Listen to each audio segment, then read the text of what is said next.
as we approach the end of time, one of Satan's greatest weapons will be discouragement. நாம் கடைசி காலத்தை நெருங்கும் பொழுது சாத்தானுடைய மிகப்பெரிய ஒரு ஆயுதம் சோர்வு. And we must be alert to that. நாம் இந்த அதிகாரத்திற்கு நாம் விழிப்புணர்வுல இருக்க வேண்டும். If we know that the enemy is coming in one direction, particularly, we must have our armies ready in that direction. ஒரு குறிப்பிட்ட திசையிலிருந்து நம்முடைய சத்துரு வருகிறான் என்றால் அந்த திசையிலேயே நம்முடைய ஆயுதங்கள் நம்முடைய போர் வீரர்களை ஆயத்தப்படுத்த வேண்டும். And I myself was a slave to discouragement for many years after I was born again. நான் மறுபடியும் பிறந்த பிறகு அநேக ஆண்டுகளாக இந்த சோர்வடையக்கூடிய காரியத்திற்கு நான் ஒரு அடிமையாக இருந்தேன். I was very sincere in wanting to serve the Lord.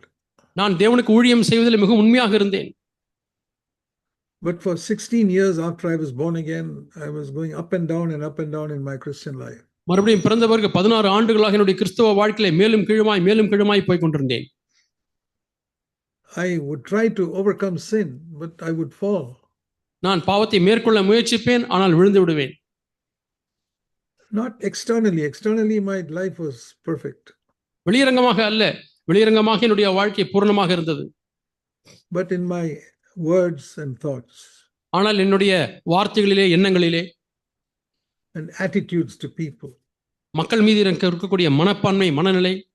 It was not one full of love. அது அன்பினாலே நிறைந்தில்லை என்றால், if I lack in love, that is a sin. நான் அன்பிலே குறைவுபடுவேன் என்று சொன்னால் அது ஒரு பாவம். Because the first commandment is to love God with all your heart. முதல் கற்பனை தேவனை முழு இதயத்தோடு நேசிக்க வேண்டும். I really sought to do that, and I think I was sincere in that area. நான் உண்மையாலுமே அப்படி செய்ய முயற்சித்தேன், அந்த பகுதியிலே நான் உண்மையுள்ளவனாக இருந்தேன் என்று எண்ணுகிறேன். But then the Lord said, I must love my neighbor, love others as Christ loved me. ஆனால் என் அயலகத்தாரை கிறிஸ்துவை நேசித்தது போல நேசிக்க வேண்டும் என்று ஆண்டவர் சொன்னார். And that is where I failed. இங்கே தான் நான் வீழ்ச்சியடைந்தேன். I did not have victory over my anger. என்னுடைய கோபத்தின் மீது எனக்கு வெற்றி இல்லை. And my thought life. என்னுடைய சிந்தை வாழ்க்கையிலே. And I know I was so fed up with this up and down experience. இந்த மேலும் கீழுமாய் வீழ்ச்சியடைந்து எழுந்திருக்கக்கூடிய வாழ்க்கையிலே நான் சலிப்படைந்து விட்டேன்.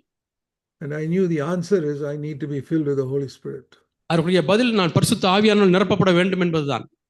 So I remember those days. It was more than 50 years ago. ஆகவே அந்த நாட்களை நினைவு கூறுகிறேன், அது 50 ஆண்டுகளுக்கு மேலாக.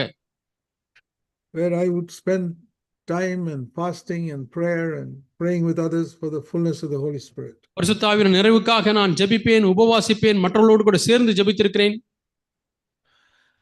And when God met with me, it changed my life. தேவன் என்னை சந்தித்த பொழுது என்னுடைய வாழ்க்கையை மாற்றியது. And it's amazing how God delivered me from my greatest sin, which was getting discouraged. மிகப்பெரிய என்னுடைய பாவம், அதாவது அதிரியப்படுதல், சோர்வடைதல், அதிலிருந்து தேவன் என்னை விடுதலை ஆக்கினார் என்பது ஆச்சரியமாக இருக்கிறது. That disappeared almost completely. அது கிட்டத்தட்ட முழுமையாகவே மறைந்து விட்டது. See, now when I look back over my life, I can't think when was the last time I was ever discouraged. இப்பொழுது என்னுடைய வாழ்க்கையை நான் பின்னிட்டு திரும்பி பார்க்கும் பொழுது கடைசியாக சோர்வடைந்த நாள் எப்பொழுது என்று எனக்கே தெரியவில்லை. It's an amazing work that the baptism in the Holy Spirit brought in my life. பரிசுத்த ஆவியானுடைய அபிஷேகமானது வியக்கத்தக்கதான ஒரு அனுபவத்தின் வாழ்க்கையில கொண்டு வந்திருக்கிறது. And God allowed me to try to 16 years to show me that you cannot make it on your own.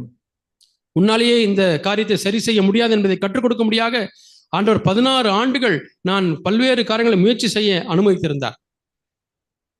And people told me that I must be filled with the Holy Spirit. ஜனங்கள் நான் பரிசுத்த ஆவியால் நிரப்பப்பட வேண்டும் என்று சொன்னார்கள். But because I was with the brethren assembly and they did not speak much about it. நான் brethren assembly என்றதான ஒரு சபையில இருந்தேன், அவர்கள் அபிஷேகத்தை குறித்து பேசுவது கிடையாது. And then I was with another group, Hebron Fellowship from Hyderabad. அதற்கு பிறகு ஹைதராபாத்ல இருந்ததான ஹெப்ரோன் ஃபெலோஷிப் என்ற ஐக்கியத்தில் இருந்தேன்.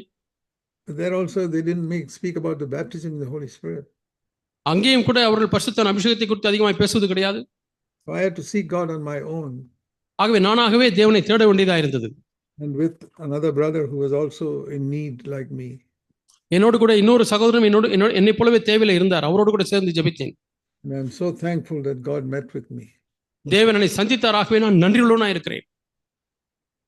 When I look at my life in the last 50 years ஆனால் கடந்த 50 ஆண்டுகளாக என்னுடைய வாழ்க்கையை நான் பார்க்கிறேன்.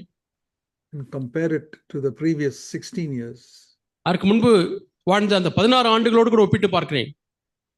the difference is like day and night. அதனுடைய வித்தியாசமானது இரவுக்கும் பகலுக்கும் இருக்கிற வித்தியாசத்தை போல. And that is why I know in my heart the tremendous effectiveness of the baptism in the Holy Spirit.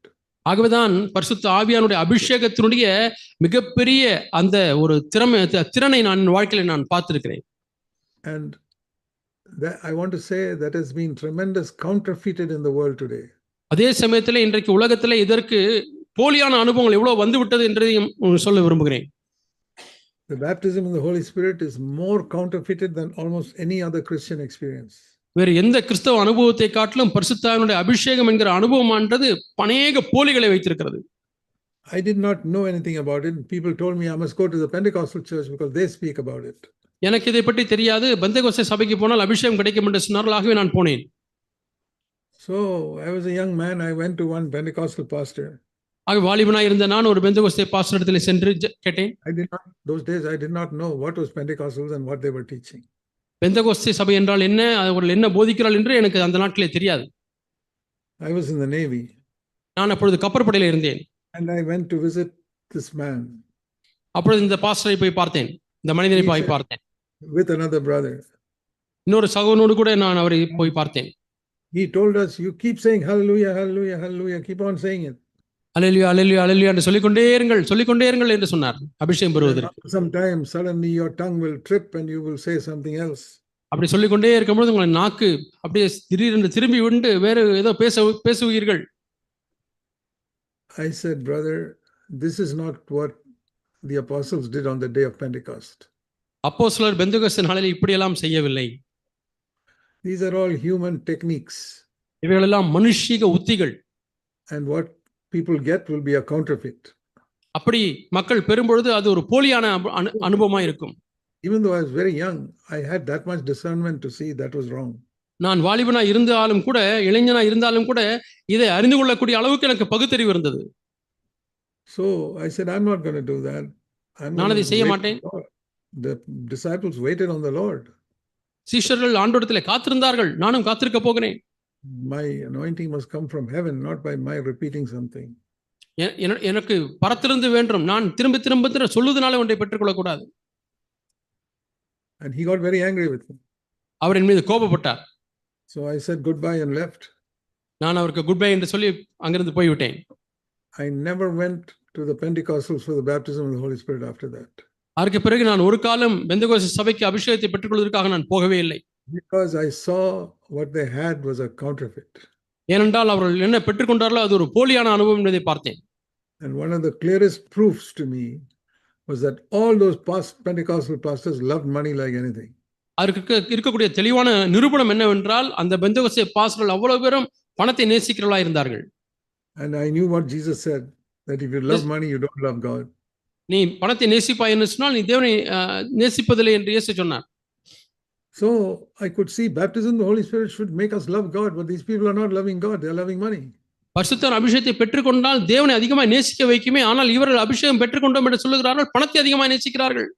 They are only babbling some words and saying it is baptism in the Holy Spirit. ஏதோ வாயிலே உளறிக்கொண்டு அது அபிஷேகம் என்று சொல்லுகிறார்கள். I didn't want that. எனக்கு அது தேவையில்லை. I wanted an inner power that would change my life. என்னுடைய வாழ்க்கையை மாற்றக்கூடிய உள்ளான ஒரு பலன் எனக்கு வேண்டும். And I'm thankful that God met with me. தேவன் என்னை சந்தித்தாராகவே நன்றி உள்ளவனாய் இருக்கிறேன். Not because I deserved it. God is a God of grace. நான் அதற்கு தகுதியானவன் என்பதனாலே அல்ல, தேவன் கிருபையின் தேவன். I was totally unworthy and God met with me. நான் முற்றிலும் தகுதியற்றவனாய் இருந்தேன், ஆனால் தேவன் என்னை சந்தித்தார். I was totally defeated and God met with me. நான் முற்றிலும் வீழ்ச்சியடைந்தவனாய் இருந்தேன், தேவன் என்னை சந்தித்தார். I was a hypocrite and God met with me. நான் ஒரு மாய்மாலக்காரனாய் இருந்தேன், தேவன் என்னை சந்தித்தார். But the change was amazing.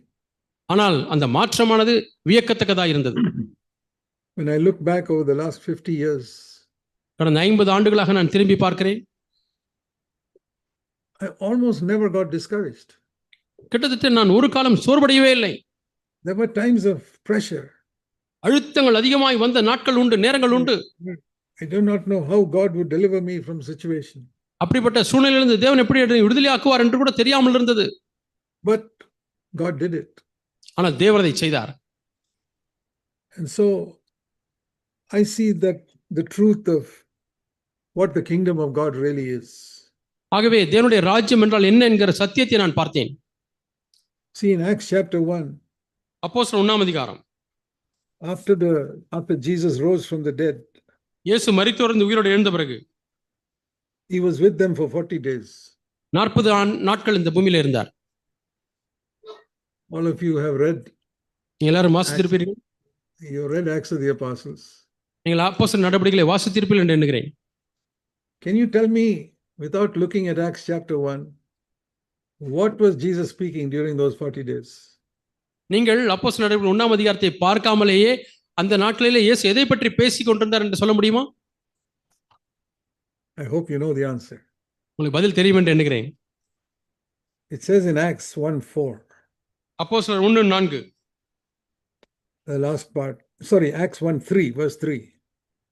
அப்போஸ்தலர் 1:3, The last part, it says, he appeared to them for a period of 40 days and he was speaking of the things concerning the kingdom of God. 40 நாள் அளவும் அப்போஸ்தலருக்கு தரிசனமாகி தேவனுடைய ராஜ்யத்தை குறித்தவைகளை அவர்களுடனே பேசிக் கொண்டிருந்தார்.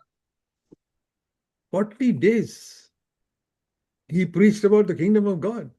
40 நாட்கள் அவர் தேவனுடைய ராஜ்யத்தை குறித்த காரியங்களை பேசிக் கொண்டிருந்தார். Even if he spoke only 15-20 minutes a day. ஒரு நாளைக்கு 10-15 நிமிஷம் பேசியிருந்தாலும் கூட, can you speak for 40 days on the kingdom of God? 40 நாட்கள் தொடர்ந்து தேவனுடைய ராஜ்யத்தை பற்றி பேசிக்கொண்டே இருக்க முடியுமா? It must have been some amazing things he taught them. அவர்களுக்கு தேவன் வியக்கத்தக்கதான, இயேசு வியக்கத்தக்கதான காரியங்களை போதித்திருந்திருப்பார். The kingdom of God means the kingdom where God is absolute king. தேவனுடைய ராஜ்யம் என்று சொல்லும் பொழுது தேவன் தான் முற்றிலுமாக ஒரு ராஜாவாக இருக்கிறார். There is no other king in that kingdom. முழுக்க முழுக்க அவர்தான் ராஜா, வேறு ராஜா இல்லை அந்த ராஜ்யத்திலே. And Jesus taught us, seek first the kingdom of God. முதலாவது தேவனுடைய ராஜ்யத்தை தேடுங்கள் என்று இயேசு நமக்கு சொல்லிக் கொடுத்திருக்கிறார். That means we must seek with all our hearts that only God will be king in our life. நம்முடைய முழு இருதயத்தோடு கூட தேவன் மட்டுமே எனக்கு ராஜாவாக இருக்க வேண்டும் என்று நாம் தேட வேண்டும். That he is the one who controls our thoughts and our words and our actions. நம்முடைய வார்த்தைகளையும் எண்ணங்களையும் கிரியைகளையும் அவரே கட்டுப்படுத்துகிறார். And that our mind, whenever it's free from our earthly work, will switch back to the kingdom of God. எப்பொழுதெல்லாம் நாம் பூமிக்குரிய வேலையிலிருந்து சற்று விடுதலையாக இருக்கிறோமோ அப்பொழுது நம்முடைய மனது உடனடியாக தேவனை குறித்து எண்ண ஆரம்பித்து விடுகிறது. And that even our earthly work, we will apply the principles of God's kingdom in doing our earthly work. நம்முடைய பூமிக்குரிய வேலையை செய்யும் பொழுதும் கூட தேவனுடைய வார்த்தையின் தத்துவங்களை, கோட்பாடுகளை நாம் பயன்படுத்தி செய்வோம். So in the early days, before I understood this, I thought seeking the kingdom of God means to do missionary work and to witness to other people about Christ. இவைகளை விளங்கிக் கொள்வதற்கு முன்பதாக ஆரம்ப காலத்திலே கிறிஸ்தவ வாழ்க்கையில் நான் எண்ணினேன் என்றால், தேவனுடைய ராஜ்யத்தை தேட வேண்டும் என்றால் முழு நேர ஊழியத்துக்கு போவது அல்லது மிஷனரியாக போவது என்ற அர்த்தம் என்று எண்ணினேன். Or to do, even if you're not full-time work, to do some service for God. அல்லது முழு நேர ஊழியத்தில் இல்லாவிட்டாலும் தேவனுக்கென்று ஏதாவது ஒரு ஊழியத்தை செய்து கொண்டே இருக்க வேண்டும். But when I searched the scripture, I could not find that. ஆனால் தேவனுடைய வார்த்தையை தேடி பார்க்கும் பொழுது அப்படி நான் பார்க்கவில்லை. And I thank God that one day God opened my eyes to see Romans 14:17. ஒரு நாளிலே நான் இதை பார்க்கும்படியாக தேவன் கண்களை திறந்தார். அதாவது ரோமர் 14:17.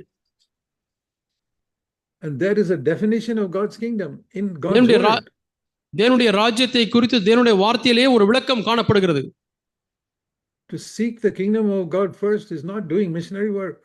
தேவனுடைய ராஜ்யத்தை முதலாவது தேட வேண்டும் என்று சொன்னால் மிஷனரி பணி செய்ய வேண்டும் என்ற அர்த்தம் அல்ல. It is not preaching in the church. சபையிலே பிரசங்கம் பண்ணுவது என்ற அர்த்தம் அல்ல. It is not witnessing on the streets. தெருக்களிலே போய் சாட்சி சொல்ல வேண்டும் என்ற அர்த்தம் அல்ல. It is not planting churches. சபையை நிறுவ வேண்டும் என்ற அர்த்தம் அல்ல. In fact, the kingdom of God is not primarily some type of service. தேவனுடைய ராஜ்யம் என்று சொன்னால் பிரதானமாக ஒரு ஊழியம் அல்ல, ஒரு சேவை அல்ல. Here is Romans 14:17. இங்கே ரோமர் 14:17 வாசிக்கிறோம். The kingdom of God is not eating and drinking. தேவனுடைய ராஜ்யம் புசிப்பும் குடிப்பும் அல்ல. So let me just talk about that for a minute. நாம் இதை குறித்து ஒரு நிமிஷம் பேசுவோம். Eating and drinking is a very major thing in the lives of all human beings. எல்லா மனுஷனுடைய வாழ்க்கையிலும் பிரதானமான காரியம் புசிப்பதும் குடிப்பதும்.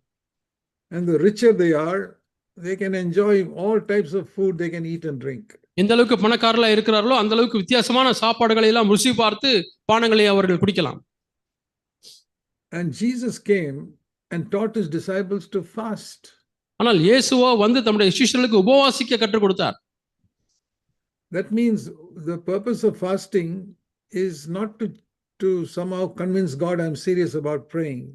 உபவாசிப்பதனுடைய நோக்கம் நான் ஜெபிக்கக்கூடிய காரியம் எப்படிதான் முக்கியமான காரியம் ஆண்டவரே என்று சொல்லி தேவனையே வலியுறுத்துவதற்காக அல்ல. God is not going to listen to us more just because I didn't eat 3 meals a day.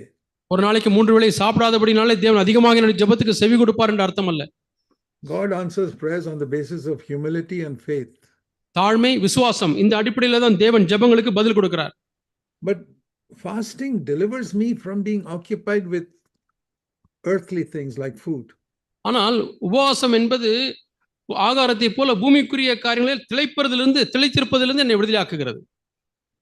And especially when we are young, I believe that every brother should seek to fast at least once a week. குறிப்பாக இளைஞர்களாக இருக்கும் பொழுது வாரத்துக்கு ஒரு முறையாவது நீங்கள் உபவாசிக்க நீங்கள் தேடுங்கள், நாடுங்கள். If you can't miss all 3 meals one day, ஒரு நாளிலே 3 வேளை சாப்பாட்டையும் ஒதுக்குவது உங்களுக்கு கஷ்டமா இருக்குமானால் try and miss 3 meals on 3 separate days. 3 வித்தியாசமான நாட்களிலே 3 வேளை உணவுகளை நீங்கள் ஒதுக்கி விடுங்கள். Gradually break free from the power of food over your body. உங்கள் சரீரத்தின் மீது ஆகாரத்துக்கு இருக்கக்கூடிய அந்த வல்லமையிலிருந்து நீங்கள் கொஞ்சம் கொஞ்சமாக விடுதலையாக வேண்டும். See, there are bodily desires that can hinder us from following after the Lord. நாம் தேவனை பின்பற்றுவதிலிருந்து இந்த சரீர பிரகாரமான ஆசைகள் நம்மை தடுக்க முடியும். And so it says here the kingdom of God is not eating and drinking. தேவனுடைய ராஜ்யமானது புசிப்பும் குடிப்பும் அல்ல. So that is an area where I have to break free from eating. ஆகவே இந்த ஒரு பகுதியிலே புசிப்பதிலும் குடிப்பதிலும் இருந்து நான் ஒரு விடுதலை பெற வேண்டும். Like in English we say we must eat to live, not live to eat. நாம் வாழ்வதற்காக சாப்பிட வேண்டுமே அல்லாமல் சாப்பிடுவதற்காக வாழக்கூடாது. That means my whole of life must not be centered around eating food. என்னுடைய வாழ்க்கை முழுவதுமாகவே சாப்பிடுவதற்காகவே என்று இருக்கக்கூடாது, அதையே மையமாய் வைத்திருக்கக்கூடாது. I understood that as a very young man. நான் மிகவும் வாலிபனாக இருக்கும் பொழுது இதை விளங்கிக் கொண்டேன். And so even when I was working in the Navy, கப்பற்படையிலே பணி every week I used to skip all my meals for one day. நான் கப்பற்படையிலே பணி புரியும் பொழுதும் கூட வாரத்திலே ஒரு நாள் 3 வேளைகளையும் சாப்பாட்டை நான் ஒதுக்கி விடுவேன். While I was doing my work. என்னுடைய வேலையை செய்து கொண்டுதான் இருப்பேன். And I would just drink some water or a glass of milk or something, and that's all the whole day. நான் தண்ணீர் குடிப்பேன் அல்லது ஒரு டம்ளர் பால் குடிப்பேன், அவ்வளவுதான், அந்த முழு நாளும் போய்விடும். To discipline my body, that's why I was doing it. என்னுடைய சரீரத்தை ஒழுங்குபடுத்துவதற்காகத்தான் நான் செய்தேன். And I regularly had that habit. நான் ஒழுங்காக இந்த பழக்கத்தை வைத்திருந்தேன். I said, Lord, help me that food will never have a power over me. ஆண்டவரே, ஒரு காலம் ஆகாரத்திற்கு என் மீது சக்தி இருக்கக்கூடாது, வல்லமை இருக்கக்கூடாது. That I will be happy to eat any type of food when I come out to serve you. ஆண்டவரே, உமக்கு ஊழியம் செய்ய முடியாது வெளியே வரும்பொழுது எவ்விதமான ஆகாரம் இருந்தாலும் நான் அதை புசிப்பதற்கு ஆயத்தமா இருக்க வேண்டும். I can say God set me free. தேவன் என்னை விடுதலையாக்கினார் என்று சொல்ல முடியும். And honestly say I'm not a slave of food at all. நான் நேர்மையாய் சொல்ல முடியும், ஆகாரத்துக்கு ஒரு காலம் நான் அடிமைப்படவில்லை. I can enjoy a good meal, but I can be without a meal also. நான் நல்ல ஆகாரத்தை சந்தோஷமாய் சாப்பிட முடியும், சாப்பாடு இல்லாமலும் இருக்க முடியும்.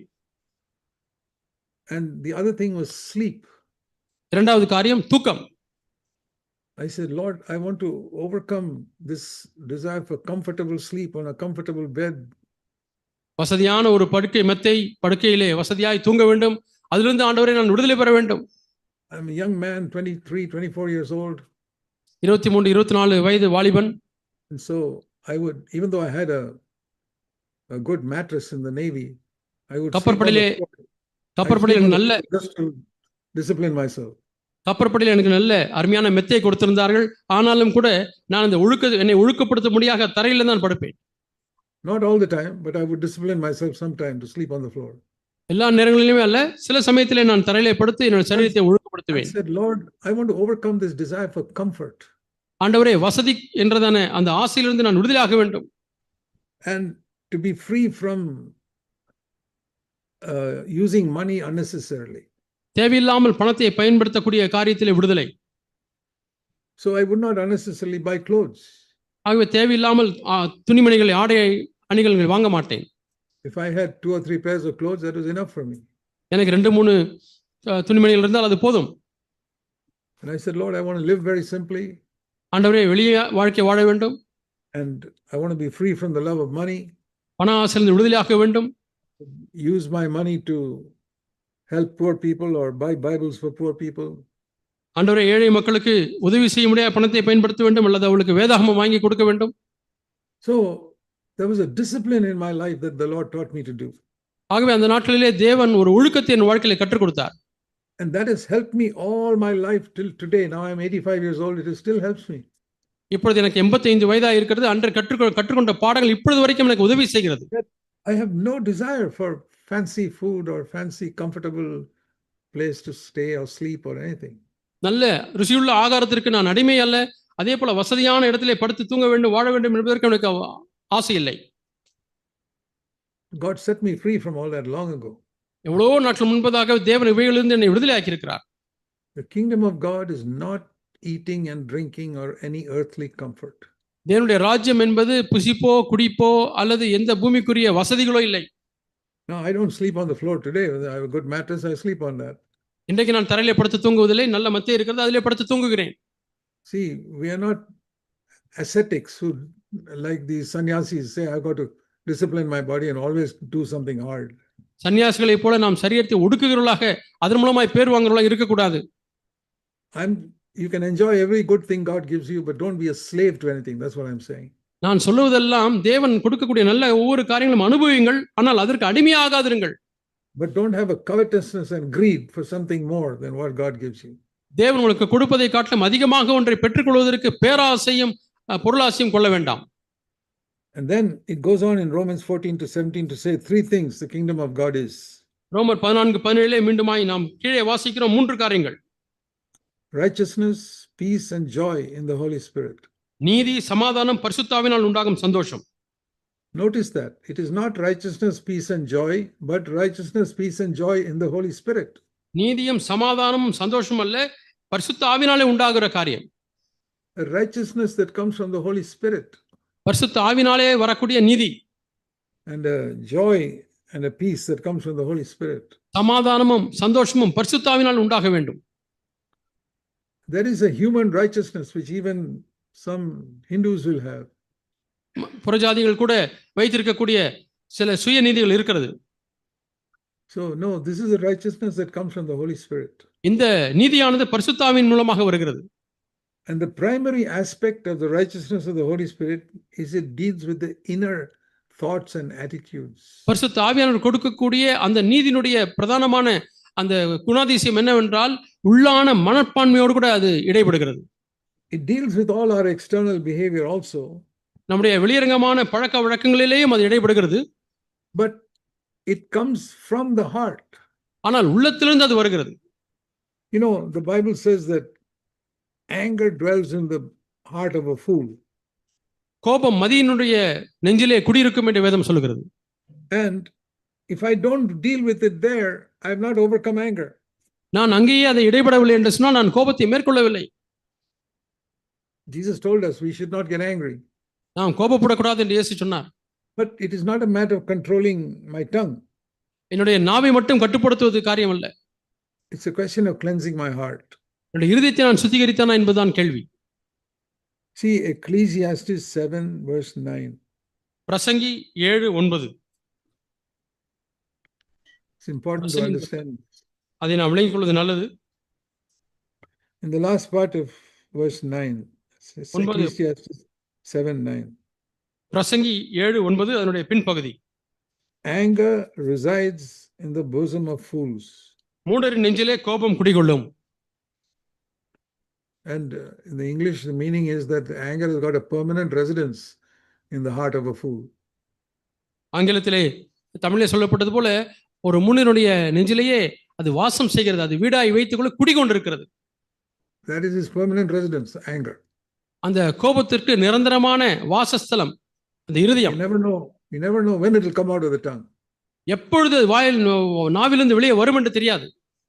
So controlling the tongue does not mean we have eliminated anger. ஆகவே நாவை மட்டும் கட்டுப்படுத்தினால் கோபத்தை மேற்கொண்டேன் என்று அர்த்தம் அல்ல. That is yoga.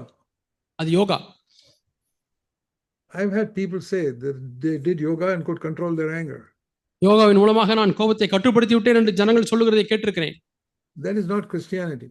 அது கிறிஸ்தவம் அல்ல. It is what the Holy Spirit does in the heart. கிறிஸ்தவம் என்றால் பரிசுத்த ஆவியின் உள்ளத்தில் என்ன செய்கிறார் என்பதுதான். And that is one of the primary areas of righteousness that we must seek. இந்த நீதியினுடைய பிரதானமான பகுதி இதுதான், இதை நீங்கள் தேட வேண்டும். Why do I say that? நான் என்ன சொல்லுகிறேன்? Because you turn with me to Matthew chapter 5. என்னோடு கூட மத்தேயு 5ஆம் அதிகாரத்தை எடுத்துக்கொள்ளுங்கள். Jesus spoke about righteousness here. இங்கே இயேசு நீதியை குறித்து பேசியிருக்கிறார். Righteousness of the law and righteousness from the Holy Spirit. நியாயப்பிரமாணத்தின் மூலமாய் வருகிற நீதி, பரிசுத்த ஆவியானவர் மூலமாய் வருகிற நீதி. So here we read in verse Matthew 5:20. மத்தேயு 5:20 வாசிக்கிறோம். He talks first about the righteousness of the law. முதலாவது நியாயப்பிரமாணத்தின் மூலமாய் வருகிற நீதியை குறித்து பேசுகிறார். In Matthew 5:20 he speaks about the righteousness of the scribes and the Pharisees. மத்தேயு 5:20 வேதபாரகர் பரிசேயர் என்பவருடைய நீதியை குறித்து பேசுகிறார். And he says your righteousness must be more than theirs. உங்களுடைய நீதி அவருடைய நீதியை காட்டிலும் அதிகமாக இருக்க வேண்டும். What does that mean? அதனுடைய பொருள் என்ன? It is not that they gave 10% of their crop to the Lord and we have to give 15%. That's not the meaning. அவருடைய விளைவிலே 10% கொடுக்கிறார்கள், நம்முடைய விளைவிலே 15% கொடுக்க வேண்டும் என்று அது அர்த்தம் அல்ல. It's got nothing to do with money. பணத்துக்கும் அதுக்கும் சம்பந்தம் இல்லை.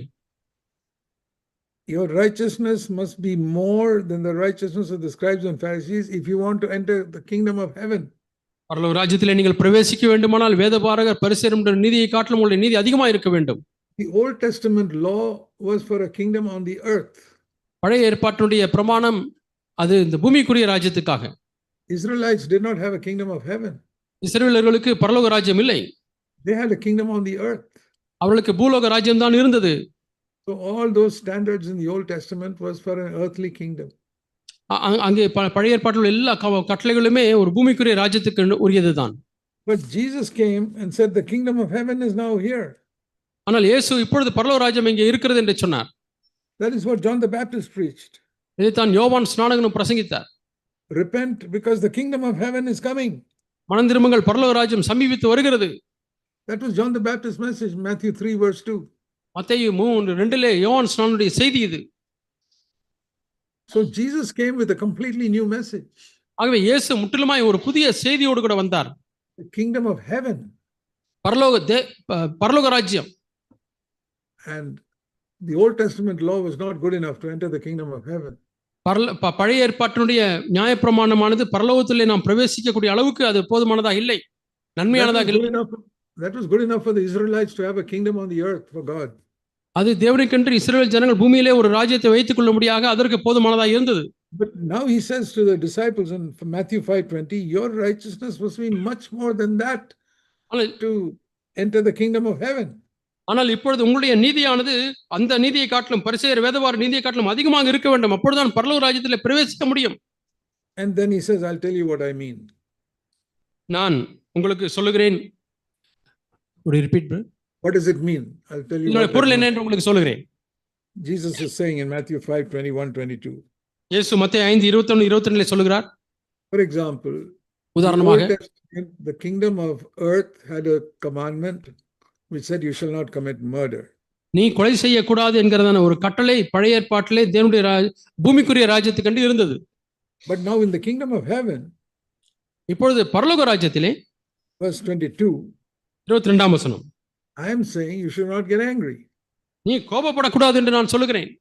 Now, if you meditate on verse 21 and 22, 21, 22 வசனங்களை நீங்கள் தியானிப்பீர்கள் என்றால் what it means is, அதனுடைய பொருள் என்ன? what was murder in the Old Testament is anger in the New Testament. பழைய ஏற்பாட்டிலே கொலை என்பது, புதிய ஏற்பாட்டிலே அது கோபம். Let me repeat that. நான் அதை மீண்டுமாய் சொல்லுகிறேன். As serious as murder was in the Old Testament, so serious is getting angry in the New Testament. பழைய ஏற்பாட்டிலே கொலை எவ்வளவு கொடிய ஒரு காரியமா இருக்குமோ அந்த அளவுக்கு புதிய ஏற்பாட்டிலே கோபம் என்பது கொடிய பாவம். Have you heard that preached by any preacher in any church? எந்த சபையிலாவது எந்த பிரசங்கியாராவது இதை பிரசங்கித்திருக்கிறாரா? கேட்டிருக்கிறீர்களா? That as serious as murder is in the world and among Old Testament Israel, so serious is anger in the New Covenant. உலகத்திலேயும் குறிப்பாக பழைய ஏற்பாட்டிலே இஸ்ரவேல் ஜனங்களுக்குள்ளே கொலை எவ்வளவு சீரியஸான பாவமோ அந்த அளவுக்கு சீரியஸான பாவம் தான் இப்பொழுது கோபம். Now we all know that murder is a very, very serious crime. கொலை என்பது மிகவும் கொடிய குற்றம் என்பதை நாம் அறிந்திருக்கிறோம். Nobody here will go and commit murder. இங்க இருக்கக்கூடிய யாருமே போய் கொலை செய்வதில்லை. Good. நல்லது. That means you're a good old covenant Christian. அந்த பொருள் என்னவென்றால் நீங்கள் நல்ல பழைய ஏற்பாட்டு கால கிறிஸ்தவர். But I want to ask you, are you a new covenant Christian? ஆனா நீங்கள் புது உடன்படிக்கை கிறிஸ்தவரா என்று உங்களை கேட்கிறேன். Can you build a new covenant church with that old covenant righteousness? பழைய ஏற்பாட்டு நியாய நீதியின்படியாய் புதிய ஏற்பாட்டு சபையை கட்ட முடியுமா? No, Jesus said you will not enter God's kingdom with that old covenant righteousness. நீங்கள் பழைய உடன்படிக்கை நீதியை வைத்துக்கொண்டு பரலோக ராஜ்யத்தில் பிரவேசிக்க முடியாது என்று இயேசு சொன்னார். Supposing a person has been a serial murderer, that is his life. ஒரு வாழ்க்கையிலே அவன் தொடர் கொலை குற்றவாளி என்று வைத்துக் கொள்வோம். And he gets converted. அவன் மனம் திரும்புகிறான். I met a person who was a regular murderer who got converted. தொடர்ந்து கொலை செய்து கொண்டே இருந்த ஒரு மனிதர் மனம் திரும்பி அவரை நான் சந்தித்திருக்கிறேன். He's completely changed. முற்றிலுமாய் மாறிவிட்டார். He stopped committing murder. அவர் கொலை செய்வதை நிறுத்திவிட்டார். Now in the same way, in the new covenant, புது உடன்படிக்கையிலே a person who is constantly getting angry, ஒரு நபர் தொடர்ந்து கோபப்பட்டு கொண்டே இருக்கிறார். if he's serious about entering the new covenant, he'll say, Lord, I've got to get rid of this. அவர் புதிய உடன்படிக்கையில பிரவேசிப்பதற்கு அவர் சீரியஸா இருப்பார் என்று சொன்னால், ஆண்டவரே இந்த கோபப்படுகிற பாவத்தை நான் விட்டுவிட வேண்டும் என்று சொல்லுவார். I tell you, one of the greatest griefs in my heart is this. நான் உங்களுக்கு சொல்லட்டுமா, இந்த உள்ளத்தில் இருக்கக்கூடிய மிகப்பெரிய துக்கம் என்னவென்றால், that so many believers in our churches நம்முடைய சபைகளில் இருக்கக்கூடிய அநேக விசுவாசிகள் have not taken anger seriously. கோபத்தை இன்னும் கொடிதாக எடுத்துக்கொள்ளவில்லை. They are angry in their homes. குடும்பங்களிலே கோபப்படுகிறார்கள். They are angry in their place of work. வேலை ஸ்தலத்திலே கோபப்படுகிறார்கள். Why? ஏன்? How would you feel if you say, I commit murder only once a week? நான் வாரத்துல ஒரு முறை தான் கொலை செய்வேன் என்று சொன்னால் எப்படி நீங்கள் உணர்வீர்கள்? Some people say, oh, only once a week I get angry sometimes with my wife. வாரத்துல ஏதோ ஒரு நாள் தான் என் மனைவியோட கோபப்படுறேன் என்று நீங்கள் சொன்னாலும் அப்படிதான் இருக்கிறது. I don't think most people have put the same as equal. அநேகர் சமமாக இந்த விஷயத்தில் இல்லை என்று எண்ணுகிறேன். That murder in the Old Testament is the same as anger in the New Testament.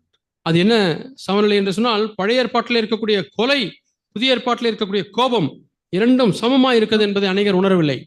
If you don't believe me, you please read verse 20 to 22. That's all. என்னை நம்பாவிட்டால் மத்தேயு 5:20 23 வரை வாசிங்கள், 22 வரை வாசிங்கள், அவ்வளவுதான்.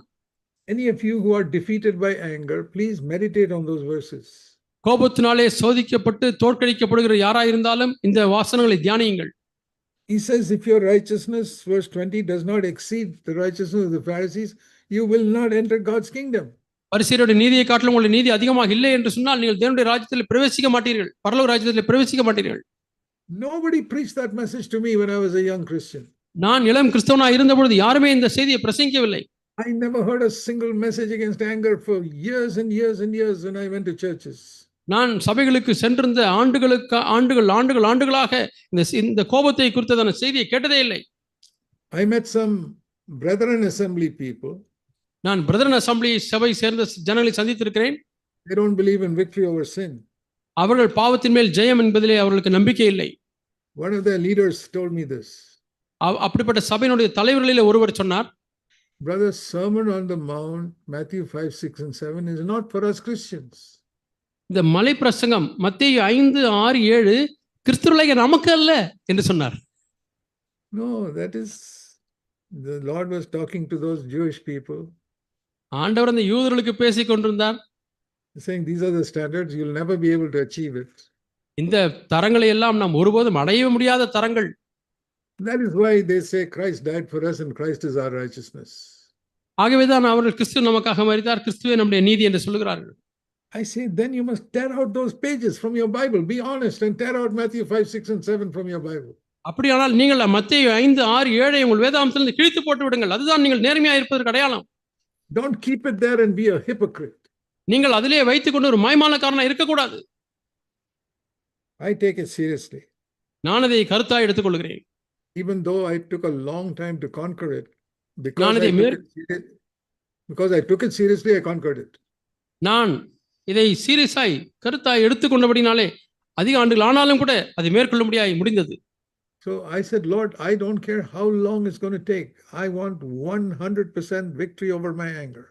ஆண்டவரே, எவ்வளவு ஆண்டுகள் நாட்கள் இதுக்கு ஆகும் என்றாலும் பரவாயில்லை, எனக்கு 100க்கு 100 கோபத்திலிருந்து விடுதலை வேண்டும். That no matter who provokes me, how much they provoke me, by the power of your Holy Spirit, I shall overcome. ஆண்டவரே, யார் என்னை எவ்வளவு தூண்டினாலும் பரிசுத்த ஆவியானவருடைய வல்லமையினாலே நான் மேற்கொள்ள வேண்டும். I may be tempted. நான் கோபப்படும்படி சோதிக்கப்படலாம். Something may rise in my heart like a temptation. அது என்னுடைய உள்ளத்திலே ஒரு சோதனை போல எழும்பலாம். But the Holy Spirit will crush it. ஆனால் பரிசுத்த ஆவியானவர் அதை அப்படியே தவிடுபடியாக்கி விடுவார். Nothing will come out in my mouth and nothing will be in my heart also. என்னுடைய வாயிலிருந்து ஒன்றும் வராது, என்னுடைய இருதயத்திலே ஒன்றும் தங்கி இருக்காது. My dear brothers, if you don't have such a life, please make this your number one desire. என் அருமையான சகோதரர்களே, இது உங்களுடைய வாழ்க்கையில் இல்லை என்று சொன்னால் உங்கள் வாழ்க்கையிலே நம்பர் 1 முதலாவது ஆசையாக, விருப்பமாக, வாஞ்சியாக அதை வைத்துக் கொள்ளுங்கள். Some of you have a great desire to be able to preach powerfully like some other anointed preacher you have heard.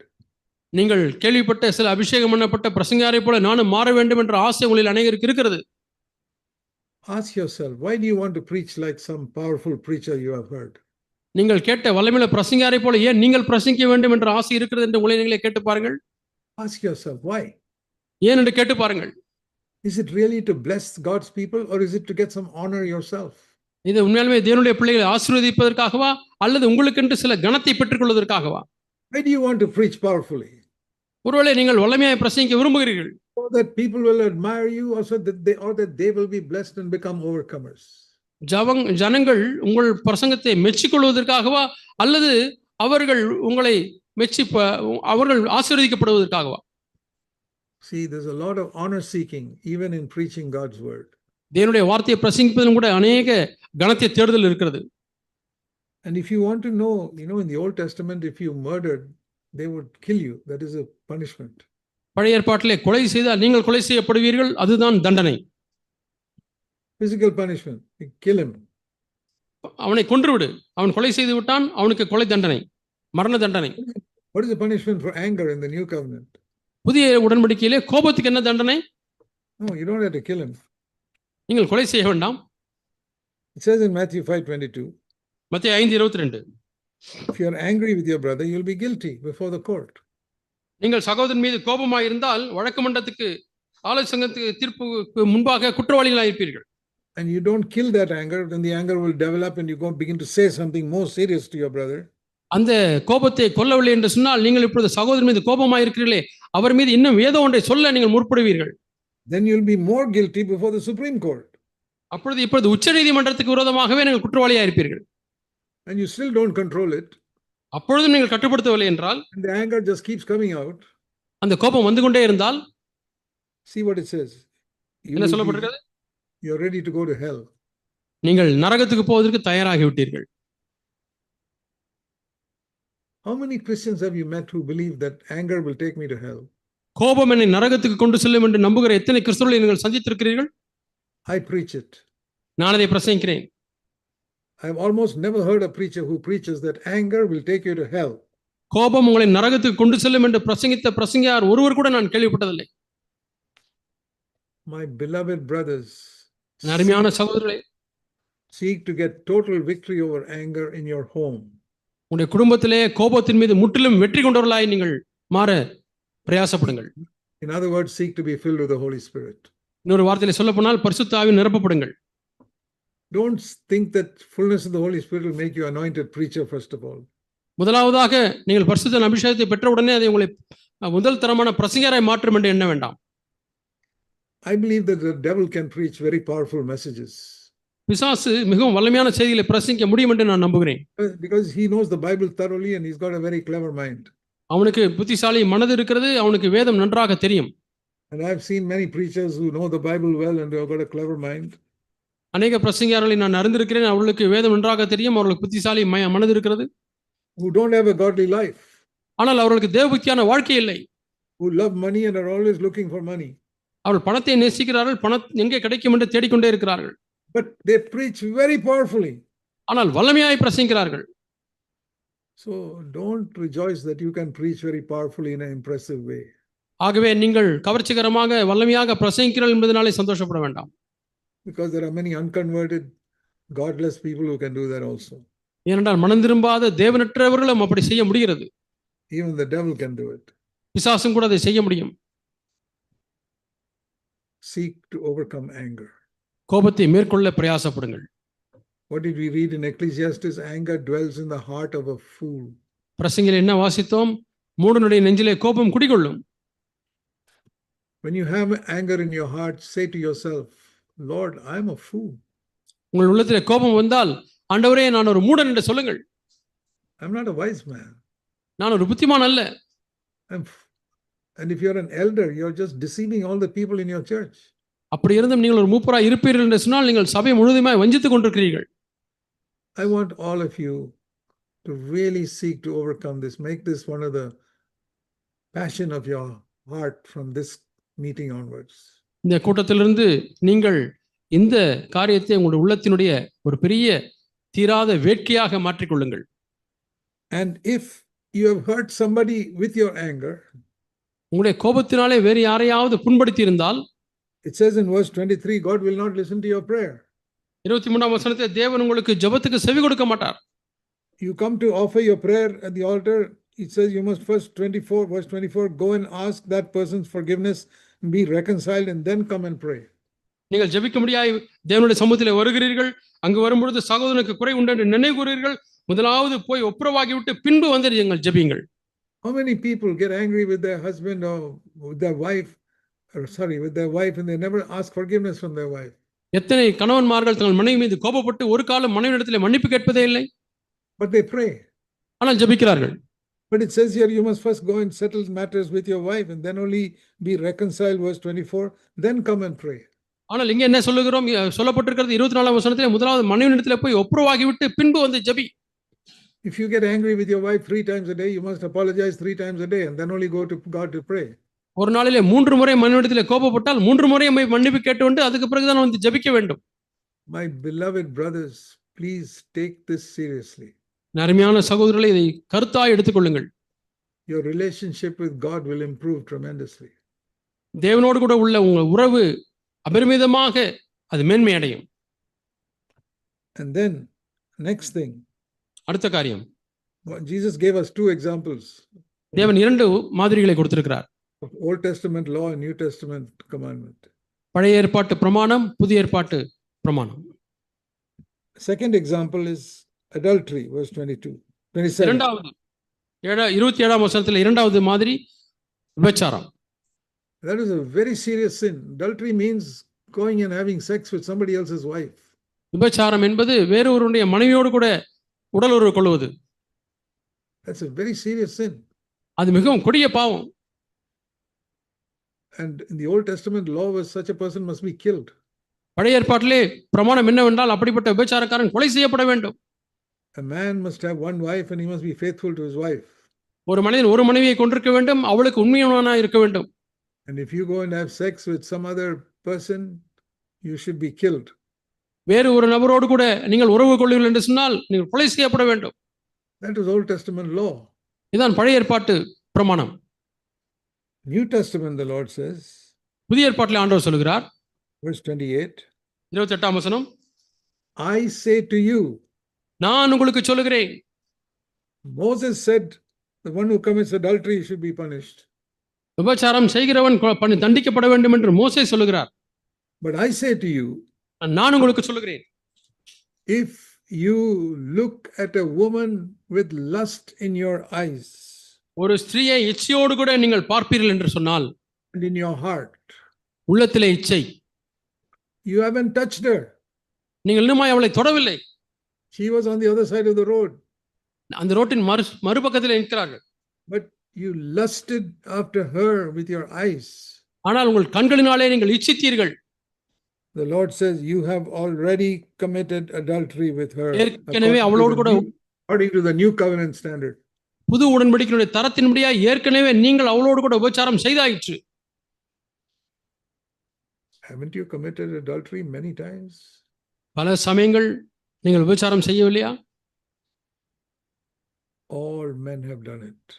எல்லா ஆண்களும் செய்திருக்கிறார்கள். But very few repent of it every time it happens. ஆனால் ஒரு சிலரே ஒவ்வொரு முறையும் அப்படி ஏற்படும் பொழுது மனம் திரும்பி இருக்கிறார்கள். And that is why even after they get very old, they still haven't got victory. ஆகவே தான் வயது சென்ற பிறகும் கூட அவங்களுக்கு இன்னுமாய் வெற்றி கிடைக்கவில்லை அந்த பகுதியிலே. They become elders in a CFC church and still they haven't got victory.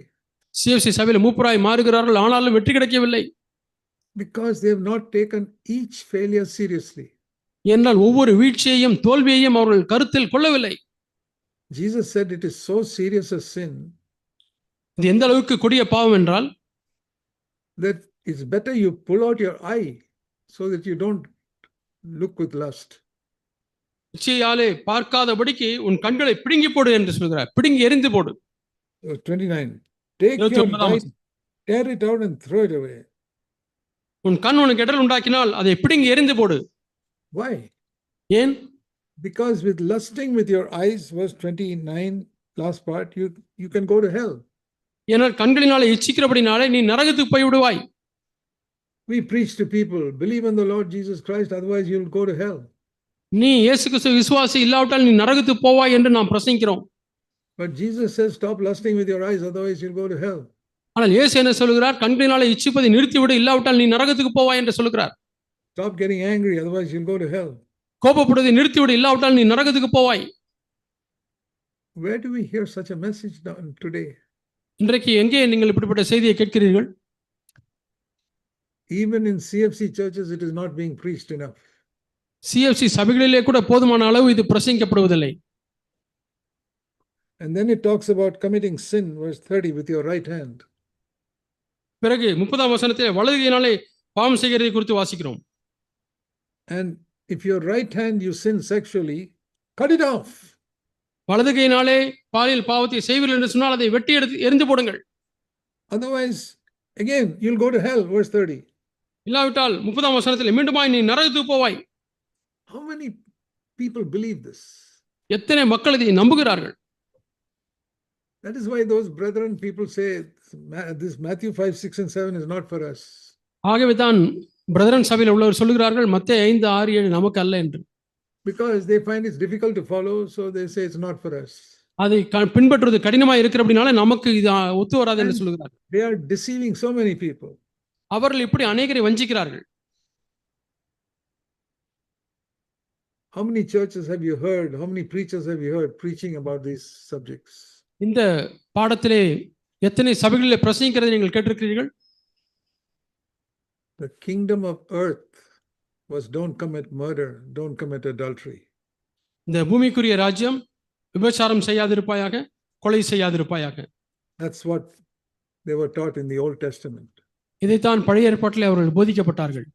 But the kingdom of God, தேவனுடைய ராஜ்யம், that righteousness is don't lust with your eyes. அந்த நீதியானது கண்களினாலே இச்சிக்க வேண்டாம். Don't be angry. கோபப்பட வேண்டாம். So the kingdom of God is righteousness in the Holy Spirit. ஆகவே தேவனுடைய ராஜ்யமானது பரிசுத்த ஆவியினாலே உண்டாகும் நீதி. So this is what I one area of righteousness in the Holy Spirit. ஆகவே பரிசுத்த ஆவியினால் உண்டாகிற நீதியினுடைய ஒரு பகுதியை உங்களுக்கு நான் காண்பித்தேன். Another very important area of the righteousness of the Holy Spirit பரிசுத்த ஆவியினால் உண்டாகும் நீதியினுடைய இன்னொரு பெரிய முக்கியமான பகுதி is being righteous in money matters. பண விஷயத்திலே நீதியாக இருப்பது. Because in Matthew 6:24 he says there are two masters in the world. இரண்டு எஜமான்கள் இருக்கிறார்கள் என்று சொல்லி நாம் Matthew 6:24. மத்தேயு 6:24 வாசிக்கிறோம். And who are those two masters? அந்த இரண்டு எஜமான்கள் யார்? Not God and Satan. தேவனும் சாத்தானும் அல்ல. God and money. தேவனும் பணமும். And you cannot serve both. இரண்டுக்குமே நீங்கள் ஊழியம் செய்ய முடியாது. You can earn your money, work hard and earn as much money as possible. That is good. இந்த உலகத்தில் நீங்கள் வேலை செய்து எவ்வளவு முடியுமோ அவ்வளவு பணம் சம்பாதிக்கலாம், நல்லதுதான். You do a business or you have a farm, earn as much as possible. ஒரு தொழில் செய்கிறீர்கள் அல்லது ஒரு ஃபார்ம் வைத்திருக்கிறீர்கள், சம்பாதியுங்கள். And there's nothing wrong in that. அதிலே தவறு இல்லை. But don't live for money, don't love money. ஆனால் பணத்துக்கு அடிமையா இருக்க வேண்டாம், பணத்தை நேசிக்க வேண்டாம். And we must believe also what it says in Matthew 6:33, that if we seek God's kingdom first, all that we need on earth will be added to us. நீங்கள் தேவனுடைய ராஜ்யத்தை முதலாவது தேடினால் மற்ற எல்லா காரியங்களும் உங்களுக்கு கூட கொடுக்கப்படும் என்று மத்தேயு 6:33 இருக்கிறதை நாம் விசுவாசிக்கிறோம். I believed this when I was a young man of 26 years old when I left my job in the Navy.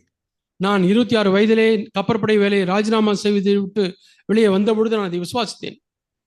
That God, if I seek his kingdom first and his righteousness, he will provide all my need. அவருடைய ராஜ்யத்தையும் நீதியையும் நான் தேடினால் அவரின் தேவைகளை எல்லாம் சந்திப்பார். So I took all my earnings which I had in the Navy for 8 years and I gave it to Brother Buxing for God's work. ஆகவே அவ்வளவு 8 ஆண்டுகளாக நான் கப்பற்படையிலே பணி செய்து சேர்த்து வைத்த சம்பளம் முழுவதையும் நான் தேவனுடைய ஊழியத்திற்காக பக்சிங் அவரிடத்தில் கொடுத்து விட்டேன். Because he was the one man I respected who would be honest with that money. பணத்திலே உண்மையா இருக்கக்கூடிய ஒரு மனிதர், அவரை நான் அதிகமாய் மதித்தவர். And he was the only man I knew that time. அவரை மட்டுமே தான் நான் அறிந்திருந்தேன் தேவ மனிதனாக. Yes, so and I left the Navy with zero in my bank account. ஆகவே கப்பற்படையை விட்டு வெளியே வரும்பொழுது என்னுடைய வங்கி கணக்கிலே 0 பணம் தான் இருந்தது. And Brother Buxing gave me 3 bits of advice. I'll never forget that. சகோதரர் பக்சிங் அவர்கள் எனக்கு 3 ஆலோசனைகளை சொன்னார்கள், அதை நான் ஒரு காலம் மறக்க மாட்டேன். 60 years ago. 60 ஆண்டுகள் முன்பாக. And I followed it all these 60 years. இந்த இவ்வளவு 60 ஆண்டுகளாக நான் அதை பின்பற்றி இருக்கிறேன். He said, don't ever tell your earthly needs to anybody because your Father in heaven knows it. உன்னுடைய பூமிக்குரிய தேவைகளை பரமபிதா அறிந்திருக்கிறபடினாலே பூமியில யாருக்கும் தெரிவிக்க வேண்டாம். And by God's grace I have kept that. நான் தேவனுடைய கிருபையினால அதை நான் காப்பாற்றி இருக்கிறேன். Even after we got married and had children, I followed that. I will never tell my needs to anybody. திருமணமாகிய பிள்ளைகளை வைத்திருந்தாலும் கூட என்னுடைய தேவைகளை ஒரு காலம் ஒருவரிடம் சொன்னதில்லை. And God provided wonderfully. தேவன் எனக்கு என்னுடைய எல்லா தேவைகளையும் சந்தித்தார், நிறைவாய் சந்தித்தார். I never sent any prayer letter anywhere talking about my work to get any money from anyone. யாரிடத்திலிருந்தும் பணத்தை பெறும்படியாக நான் யாருக்கும் ஜெப சுற்றறிக்கையெல்லாம் நான் அனுப்பவே இல்லை.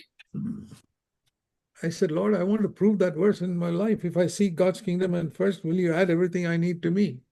தேவனுடைய ராஜ்யத்தையும் அவருடைய நீதியையும் தேடினால் இவள் எல்லாம் உங்களுக்கு கூட கொடுக்கப்படும் என்ற அந்த வசனத்தை என்னுடைய வாழ்க்கையில நான் நிரூபிக்க விரும்புகிறேன் என்று சொன்னேன். You do not know everything in my life. You don't even know whether I'm speaking the truth. உங்களுக்கு என்னோட வாழ்க்கையில உள்ள எல்லா காரியங்களும் தெரியாது, ஆகவே நான் பேசுகிறது உண்மையா இல்லை என்று கூட உங்களுக்கு தெரியாது. But God knows. ஆனா தேவன் அறிவார்.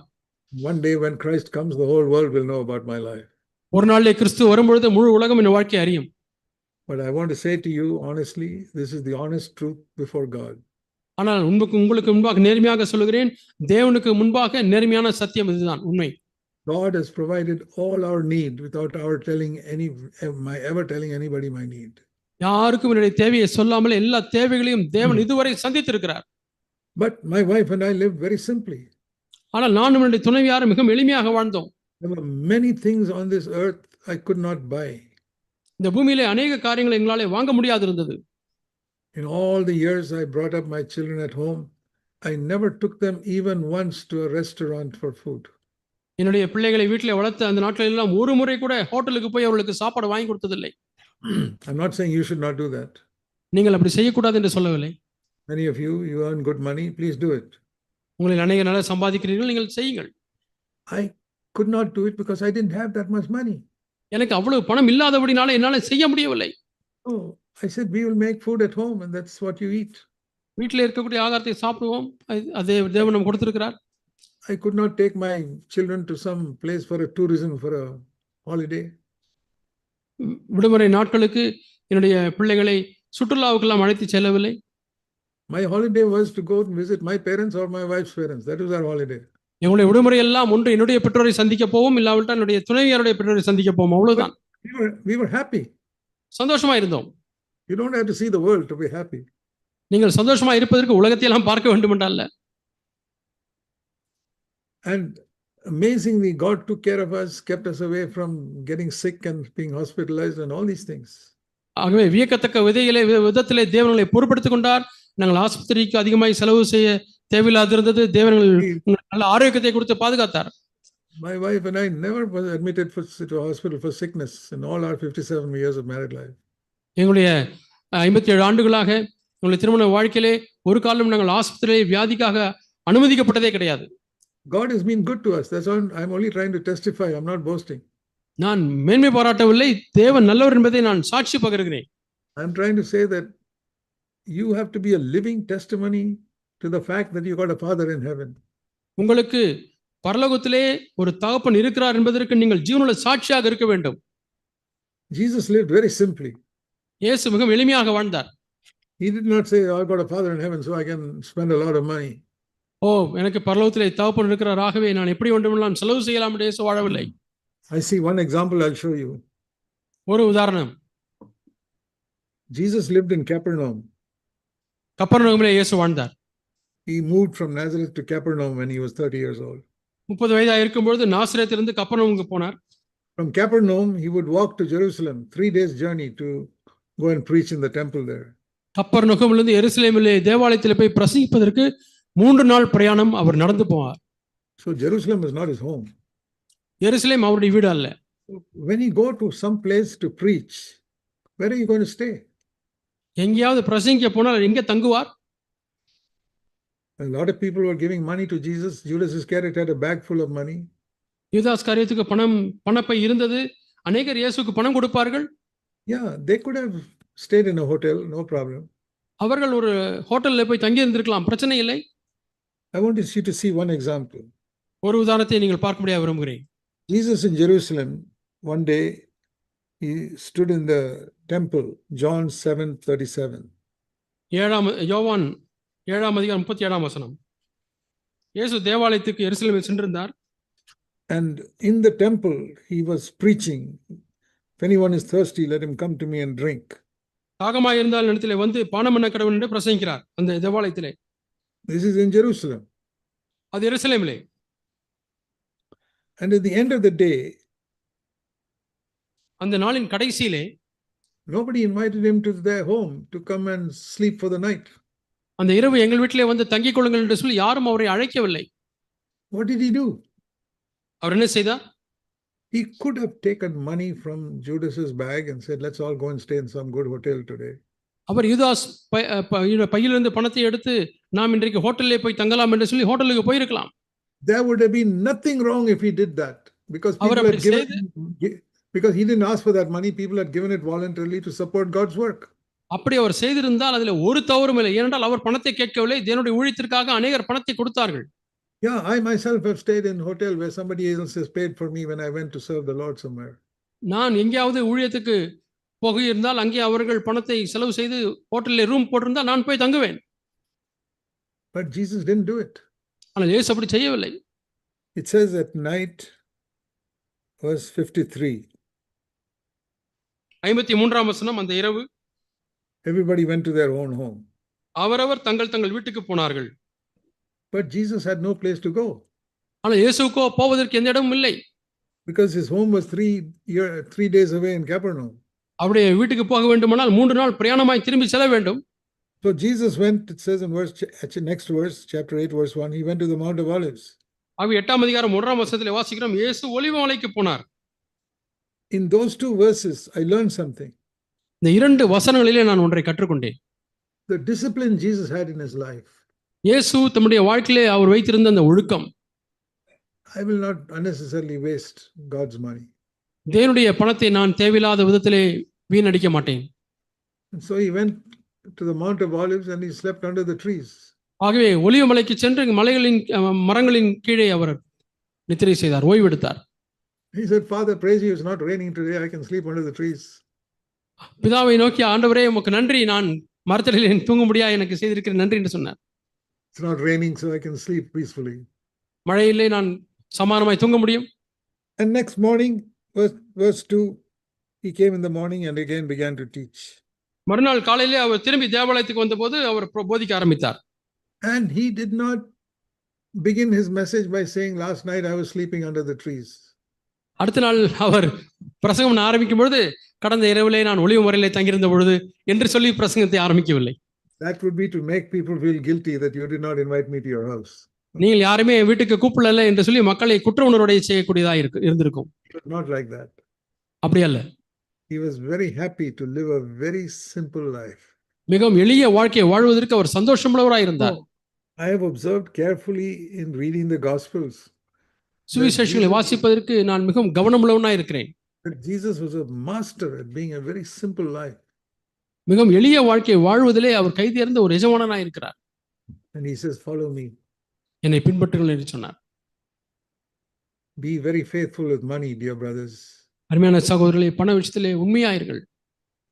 The reason why many people don't have God's word in their mouth is because they are not faithful with money. அநேக மக்களுக்கு அவருடைய வாயிலே தேவனுடைய வார்த்தை இல்லாதிருப்பது அவர்கள் பண விஷயத்தில் உண்மையாயில்லை. Turn with me to Luke chapter 16. லூக்கா 16ஆம் அதிகாரம். I remember the days when I was praying much to God, Lord, give me such an anointing to be able to preach God's word with power. ஆண்டவரே, நான் தேவனுடைய வார்த்தையை வல்லமையாய் பிரசங்கிப்பதற்கு எனக்கு வல்லமையான அபிஷேகத்தை தாரும் என்று ஜெபித்துக் கொண்டிருந்த நாட்களிலே, and this is the passage God gave me. இந்த பகுதியை தான் தேவன் எனக்கு கொடுத்தார். He spoke about money and God's work. தேவனுடைய ஊழியம், பணம் என்கிற காரியத்தை குறித்து பேசிக் கொண்டிருந்தார். Luke chapter 16. லூக்கா 16ஆம் அதிகாரம். He was talking about money in a parable there. இங்க இருக்கக்கூடிய அந்த ஊமையிலே அவர் ஒரு பணத்தை குறித்து பேசுகிறார். And he calls in verse 9, he calls money the mammon of unrighteousness. அநீதியான உலக பொருள் என்று சொல்லி 9ஆம் வசனத்திலே லூக்கா 16:9 வாசிக்கிறோம். And then he gives us 3 verses. 3 வசனங்களை கொடுக்கிறார். 3 attitudes to money. பணத்தின் மீது இருக்கக்கூடிய 3 மனப்பான்மைகள். Verses 10 to 12. 10 12 வசனங்கள் வரை. And then at the end of it he says, verse 13, you cannot serve God and money. அதன் முடிவிலே 13ஆம் வசனத்திலே நீங்கள் இரண்டு தேவனுக்கும் பணத்துக்கும் ஊழியம் செய்ய முடியாது என்று சொல்கிறார். We know that he's talking about God and money here. ஆகவே அவர் தேவனுக்கும் பணத்துக்கும் இந்த காரியங்களை குறித்து பேசுகிறார். So first thing I learned about money in verse 10 is you must be faithful in a very little thing. Money is a very little thing. பணம் என்பது கொஞ்சம். அந்த கொஞ்சத்திலே நீங்கள் உண்மையுள்ளவர்களாக இருக்க வேண்டும். He's referring to money. பணத்தை பற்றி சொல்கிறார். Be faithful in a very little thing. கொஞ்சத்திலே உண்மையுள்ளவர்களாக இருங்கள். Then you will be faithful in other things. அப்பொழுது நீங்கள் மற்ற காரியங்களில் உண்மையுள்ளவர்களாக இருப்பீர்கள். If you are unrighteous in this very little thing called money, you will be unrighteous in all areas. பணம் என்கிற சொல்லுகிற இந்த கொஞ்சத்திலே நீங்கள் அநீதியுள்ளவர்களாக இருந்தால் அநேகத்திலும் அநீதியுள்ளவர்களாக இருப்பீர்கள். Next thing. அடுத்த காரியம். There's a certain amount of unrighteousness. Money is called unrighteous wealth in verse 11. 11ஆம் வசனத்திலே அநீதியான உலக பொருள் என்று பணத்தை அழைக்கிறோம். அந்த பணத்திலே கொஞ்சம் அநீதி. That means what it means is that is not the true wealth. அது உண்மையான ஒரு ஐஸ்வர்யம் அல்ல. The true wealth is heavenly. உண்மையான ஐஸ்வர்யம் என்பது பரத்துக்குரியது. So I said, Lord, I want the true wealth. ஆண்டவரே, எனக்கு உண்மையான ஐஸ்வர்யம் வேண்டும் ஆண்டவரே. One of the things is to have an anointing in preaching. அதிலே ஒரு ஐஸ்வர்யம் பிரசங்கிக்கும் பொழுது அபிஷேகம் இருக்க வேண்டும். Then he said, you must be very faithful in the use of this wealth of this earth. அப்படியானால் இந்த பூமிக்குரிய ஐஸ்வர்யத்திலே நீ உண்மையுள்ளவனா இருக்க வேண்டும். So I discovered that if I want to be anointed in my preaching, I must be faithful with money. ஆகவே நான் அபிஷேகம் பண்ணப்பட்ட பிரசங்கராக இருக்க வேண்டுமானால், இந்த பிரசங்கத்தில் அபிஷேகம் இருக்க வேண்டுமானால் பணத்தில் உண்மையுள்ளவனா இருக்க வேண்டும் என்று கண்டுபிடித்தேன். The third thing it says மூன்றாவது here. So first of all, I learned that money, verse 10, is a very little thing. முதலாவது கற்றுக்கொண்ட காரியம் பணம் என்பது கொஞ்சம் காரியம். And second thing I learned in 11, money is not the true wealth, it is false riches. 11ஆம் வசனத்திலே வாசிக்கிறோம், பணம் என்பது அது மெய்யான பொருள் அல்ல, அது பொய்யான ஐஸ்வர்யம். And the third thing I saw is verse 12. If you're faithful with that which is another person's, money belongs to another person, that is God. பணம் என்பது வேறு ஒருவருடையது, அதான் கடவுள்.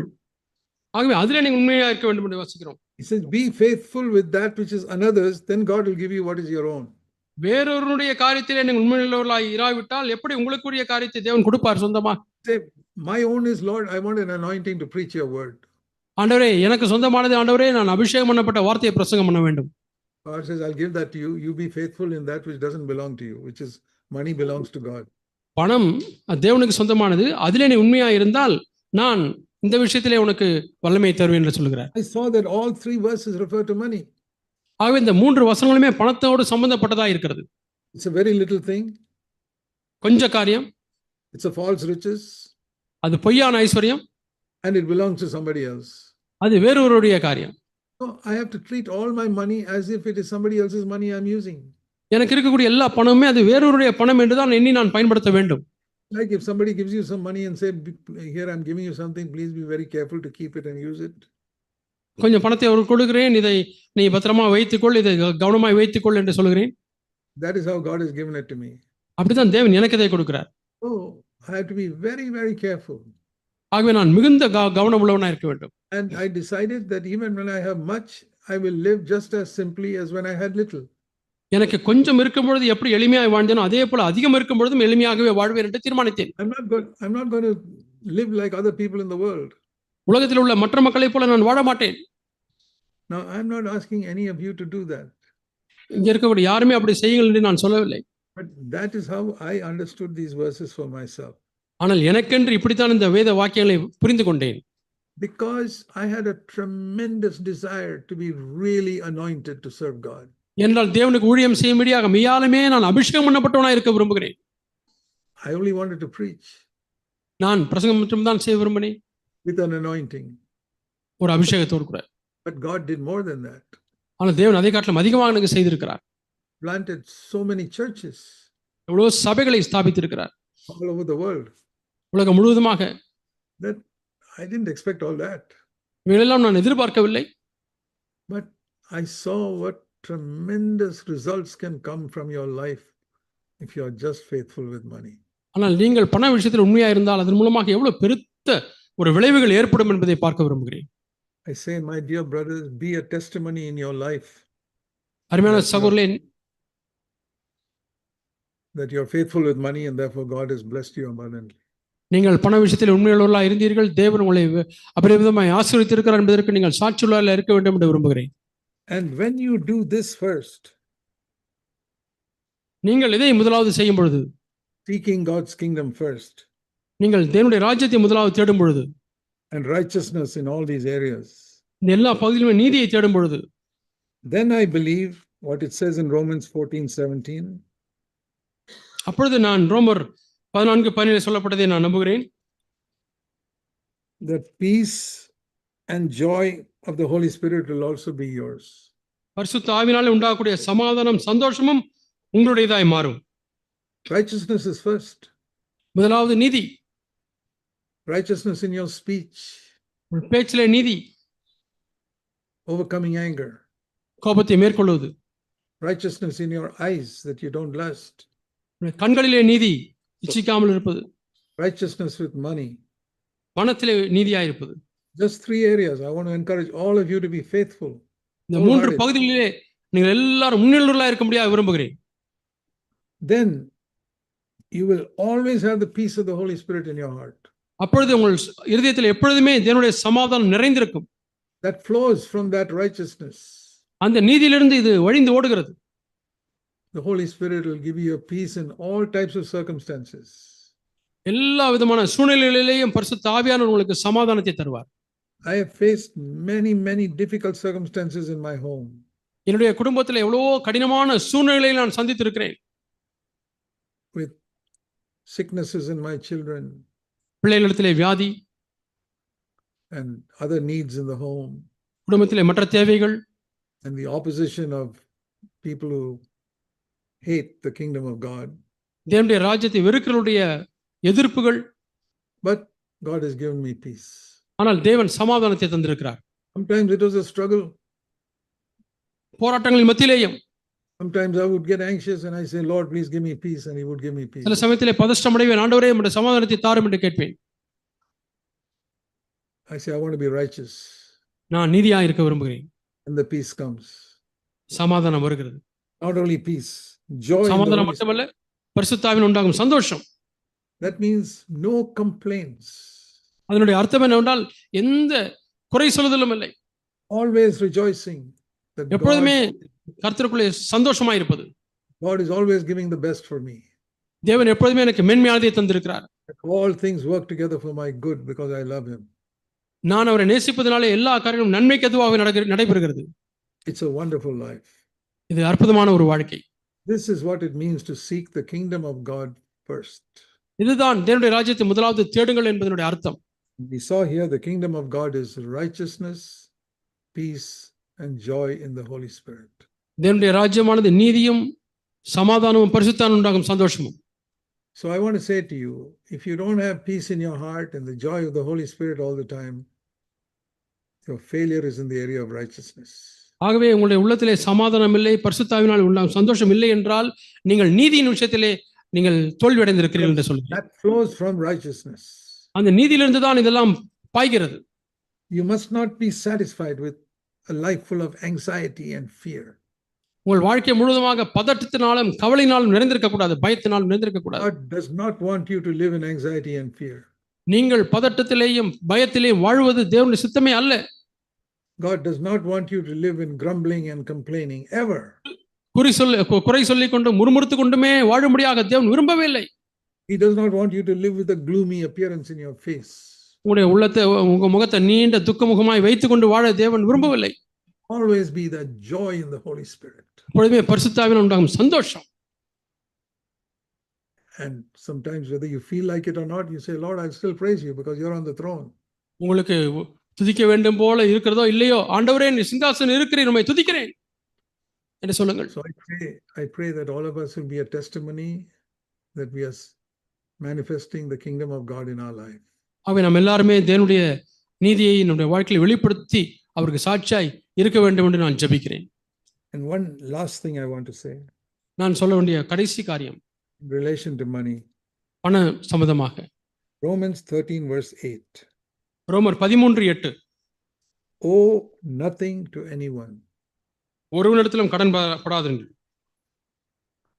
I'm sorry to say there are many believers in CFC churches who are in debt to other people.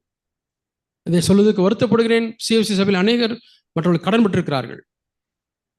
And who are not making any effort to clear the debt. அந்த கடனை திருப்பி செலுத்துவதற்கு எந்த முயற்சியும் அவர்கள் எடுப்பதில்லை. First of all, we must all learn the habit of saving some money from what we earn every month. ஒவ்வொரு மாதமும் நாம் சம்பாதிக்கக்கூடிய தொகையிலிருந்து நாம் சேமித்து வைக்கக்கூடிய பழக்கத்தை ஏற்படுத்திக் கொள்ள வேண்டும்.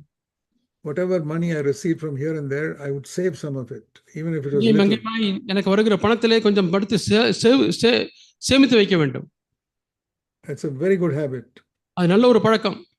The Lord says in Proverbs 6, go to the ant and learn how it saves for the time in harvest time, it saves for the future. நீதிமொழிகள் 6ஆம் அதிகாரத்தில் எறும்பின் இடத்திலே போய் கற்றுக்கொள்ளுங்கள், அது அறுவடை காலத்திலே சேமிக்கிறது என்று வாசிக்கிறோம், கோடை காலத்துக்கு என்று. When we have plenty, we must save something for the future. நமக்கு நிறைய இருக்கும்போது எதிர்காலத்துக்காக சேர்த்து வைக்க வேண்டும். We must save something for our children. We read in 2 Corinthians and chapter 12. 2 கொரிந்தியர் 12ஆம் அதிகாரத்திலே வாசிக்கிறது போல நம்முடைய பிள்ளைகளுக்காக சேர்த்து வைக்க வேண்டும். That parents must lay up for their children. It says in 2 Corinthians 12:14. 2 கொரிந்தியர் 12:14 வாசிக்கிறோம், பெற்றோர்கள் தான் பிள்ளைகளுக்கு சேர்த்து வைக்க வேண்டும். Oh, we have to save up. நாம் பெற்றோர் பிள்ளைகளுக்கு பொக்கிஷத்தை சேர்த்து வைக்க வேண்டும். Then we will not be in debt to anyone. அப்பொழுது நாம் கடன்பட மாட்டோம். And those who get into debt are those who don't have the habit of saving any money even when they have plenty. கடன்படுகிறவர்கள் அதிகம் வரும்பொழுது சேமிக்கக்கூடிய பழக்கம் இல்லாதபடினால தான் கடன்படுகிறார்கள். You must not buy what you cannot afford. உங்களால் முடியாததை நீங்கள் வாங்கக்கூடாது. Don't follow this rule of buy now and pay next month. இப்பொழுது வாங்கி அடுத்த மாதம் பணம் செலுத்தி விடலாம் என்ற அந்த கோட்பாட்டை பின்பற்றக்கூடாது. My wife and I followed the rule. If I don't have money, I will not buy it. நானும் என்னுடைய துணைவியாரும் இந்த விதியை பின்பற்றி இருக்கிறோம். எங்களுக்கு பணம் இல்லை என்றால் வாங்க மாட்டோம். No, there are many gadgets we can have in the home that make life easy. நம்முடைய வீட்டில் எத்தனையோ உபகரணங்களை வைத்துக்கொண்டு வாழ்க்கையை எளிதாக்கி கொள்ள முடியும்.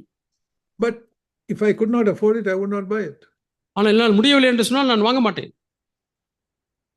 We don't buy a washing machine, we wash with our hands. Washing machine வாங்க முடியவில்லை என்றால் கைகளிலே துவைப்போம். And then when you can afford it, you can buy the washing machine. எப்பொழுது வாங்க முடியுமோ அப்பொழுது நீங்கள் வாஷிங் மிஷின் வாங்குங்கள். That's just one example. இது ஒரு உதாரணம். But we followed such rules very carefully. நாங்கள் இப்படிப்பட்ட விதிகளை மிகவும் கவனமாக பின்பற்றினோம். Many things may make life easier for us in the home, but if I cannot afford it, I will not buy it.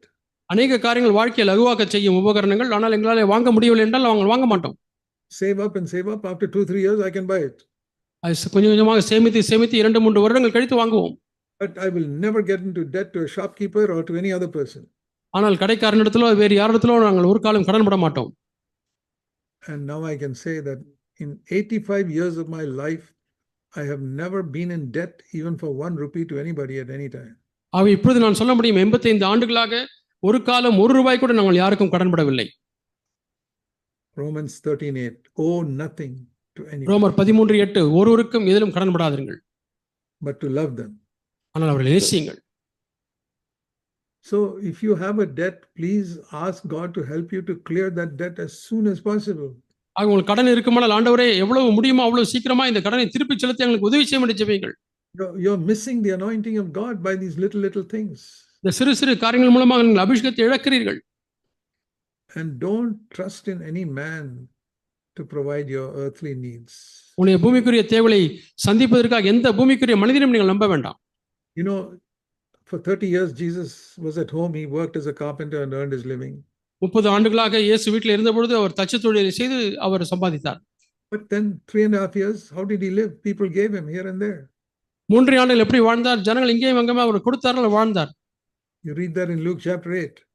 லூக்கா 8ஆம் அதிகாரத்தில் அதை வாசிக்கிறீர்கள். And he received it. அவர் அதை பெற்றுக்கொண்டார். But he never told anybody his need. ஆனால் யாருக்கும் தன்னுடைய தேவையை சொல்லவில்லை. Paul also was like that. பவுலும் அப்படித்தான் இருந்தார். A little bit he could work, but sometimes people gave, he accepted it. அவர் கொஞ்சம் வேலை செய்தார், சில சமயத்தில் ஜனங்கள் கொடுத்ததை ஏற்றுக்கொண்டார். But he never depended on man. ஆனால் எந்த மனிதனையும் அவர் சார்ந்தில்லை. The church in Philippi sent him money. பிலிப்பிலே உள்ள சபையார் அவருக்கு பணத்தை அனுப்பினார்கள். But he didn't think, oh, the church in Philippi will keep on sending money, I can trust in them. ஆகவே பிலிப்பியை தொடர்ந்து பணத்தை அனுப்பி கொண்டே இருப்பார்கள், நாங்கள் அவர்களை நம்பலாம் என்றெல்லாம் அவர் எண்ணவில்லை. Then God would have stopped it then. God would have stopped the Philippian church giving him money then. அப்படியானால் தேவன் பிலிப்பியர் அந்த பணத்தை கொடுப்பதை நிறுத்தி விடுவார். You know, you read about Elijah when he was in the famine time, the birds, the crows would come and bring meat for him. பஞ்ச நாட்களிலே எலியா அங்கே இருந்த பொழுது காகங்கள் வந்து அவரை போஷிக்க வந்த carry தாற்றன்றிலே. And God saw that he was depending more on the crows than on God. இப்பொழுது தேவனை சார்ந்திருப்பதை காட்டிலும் காக்காக்களை அதிகமாய் சார்ந்து கொண்ட ஒரு நிலை வரும்பொழுது One day God stopped the crows. தேவன் காகங்கள் அங்கே வருவதை நிறுத்தி விட்டார். And to teach Elijah, don't depend on the crows, depend on me. எலியாவே காகங்களை சார்ந்து கொள்ள வேண்டாம், என்னை சார்ந்து கொள் என்று போதிக்க அப்படி செய்தார். I'll get somebody else to support you. இப்பொழுது வேறு யாரோ உன்னை தாங்குவார்கள். Not some rich millionaire, but some poor widow. ஒரு பெரிய ஐஸ்வர்யவான் லட்சாதிபதி அல்ல, ஒரு ஏழை விதவை. You read that in 1 Kings chapter 17 and 18. 1 ராஜாக்கள் 17-18 அதிகாரங்களை வாசியுங்கள். There are many lessons we can learn from this. இவைகளில் அநேக பாடங்களை கற்றுக்கொள்ளலாம். Decide before God, I will never be in debt to anybody. யாருக்கும் நான் கடன்பட மாட்டேன் என்பதை தேவனுக்கு முன்பாக தீர்மானியுங்கள். If I have a debt, I'll clear it as soon as possible. அப்படி கடன் பட்டிருந்தால் உடனடியாக தீர்த்து விடுவேன், எவ்வளவு சீக்கிரம் முடியுமோ அவ்வளவு சீக்கிரமாக. I tell you, God will honor you. அப்படியானால் தேவனை கனப்படுத்துவார்.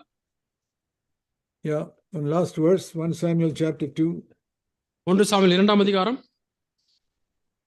and verse 30 30ஆம் வசனம் is one of my favorite verses. மிகவும் எனக்கு பிடித்தமான வசனம். I say it is easy to remember this. இதை ஞாபகத்தில் வைத்துக் கொள்வது எளிது. 1230 1230 1 Samuel 2:30. 1 Samuel 2:30. In the middle of that verse, அந்த வசனத்தின் மத்தியிலே the Lord says, those who honor me, I will honor. என்னை கனம் பண்ணுகிறவர்களை நான் கனம் பண்ணுவேன். I தமிழிலே know the times in my life in the last 60 years கடந்த 60 ஆண்டுகளில் என் வாழ்க்கையில் எப்படிப்பட்ட சந்தர்ப்பங்கள் வந்தது. when there was some need, ஒரு சில தேவை, maybe a healing from sickness, ஒரு வியாதியிலிருந்து ஒரு சுகமாக்குதல், or maybe a financial need. ஒரு பண தேவை. I would say, Lord, I have tried my best to honor you in my life. ஆண்டவரை பார்த்து சொல்லுவேன், ஆண்டவரே என்னுடைய வாழ்க்கையிலே முடிந்த அளவு ஆண்டவரே நான் உம்மை கனப்படுத்த முடியாய் நான் You said those who honor you, you'll honor. என்னை கனம் பண்ணுகிறவர்களை நான் கனம் பண்ணுவேன் என்று சொல்லி இருக்கிறீர் ஆண்டவரே. If you don't honor me now, இப்பொழுது நீர் என்னை கனம் பண்ணவில்லை என்றால், even though I've honored you, நான் உம்மை கனம் பண்ணின பிறகும் you don't honor me, நீர் என்னை கனம் பண்ணவில்லை என்றால், it will be the first time in 6,000 years that you did not honor somebody who honored you. இந்த 6000 ஆண்டுகளிலே ஒருவரை கனப்படுத்தாத முதல் கேஸ் இந்த கேஸ் தான் ஆண்டவரே. I would say that just to strengthen my own faith. என்னுடைய சொந்த விசுவாசத்தை பலப்படுத்திக் கொள்ள முடியாக அப்படி நான் சொல்லுவேன். I would say, Lord, in 6,000 years, you have never stopped honoring those who honored you. ஆண்டவரே 6000 ஆண்டுகளாக உம்மை கனம் பண்ணுகிறவர்களை நீர் கனம் பண்ணாமல் இருந்ததில்லை.